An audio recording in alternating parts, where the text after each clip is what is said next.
নানান প্রশ্ন আছে হাসনাত আব্দুল্লাহর এই স্ট্যাটাসকে ঘিরে।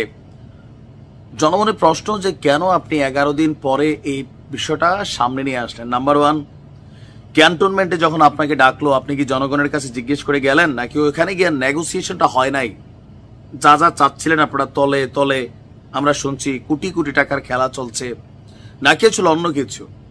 তবে একটা মজার বিষয় হচ্ছে, আমার ফেসবুক ফ্রেন্ড লিস্টে যারা আছেন, এনসিপির যে কোনো স্ট্যাটাস, জামাত শিবিরের যারা আছেন গণহারে দেখছে সাপোর্ট দিচ্ছেন, আবার বিপরীত অবস্থানে আছেন বিএনপি। বিএনপি মনে করছে বিষয়টা পরিকল্পিত। সেনা প্রধানকে বিতর্কিত করতেই, সেনাবাহিনী এবং জনগণকে মুখোমুখি দাঁড় করাতেই হাসনাত আব্দুল্লাহর এই ধরনের বক্তব্য তিনি দিয়ে বসলেন 11 দিন পরে, যখন ডক্টর ইউনূস শুধুমাত্র বলল আওয়ামী লীগকে নিষিদ্ধের পরিকল্পনা নাই।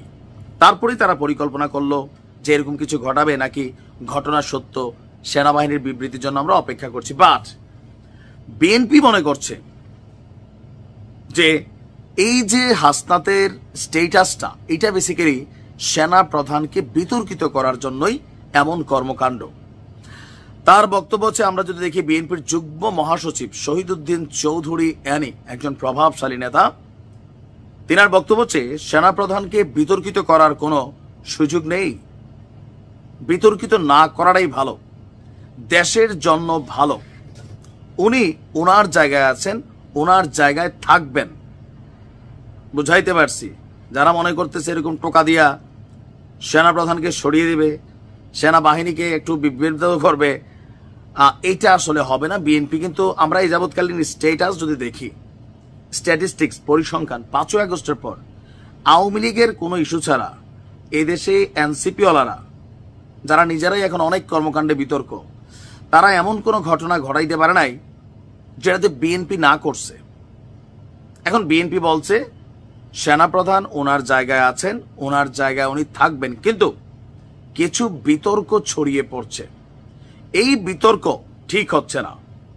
সেনানিবাস ও সেনাপ্রধানের ভাবমূর্তি ক্ষুণ্ণ হয় এমন কোন কর্মকাণ্ড এটা জাতির জন্য ভালো হবে না।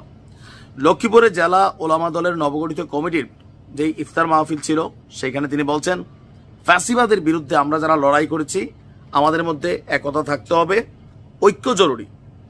আর দেশের ভেতর গভীর চক্রান্ত চলছে, ভোট নিয়েও চক্রান্ত চলছে। ওনার বক্তব্য হচ্ছে, আমাদের গণতন্ত্রের ভিতকে নষ্ট করে দেওয়ার জন্য ষড়যন্ত্র চলছে। আর এরই সিমটম হিসাবে এখন বিভিন্ন জায়গায় বিভিন্ন বক্তব্য, বিভিন্ন অ্যাক্টিভিটিস দেখা যাচ্ছে। আর এই সকল কিছুর পেছনে কি হবে? নির্বাচন পিছিয়ে যাবে।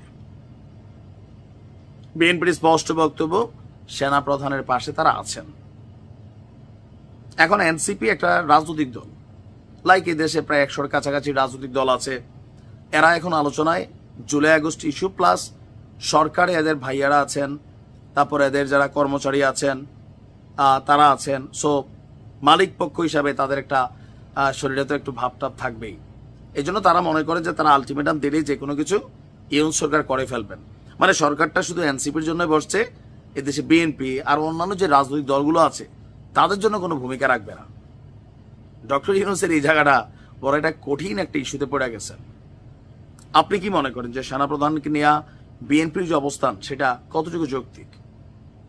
ভালো থাকুন।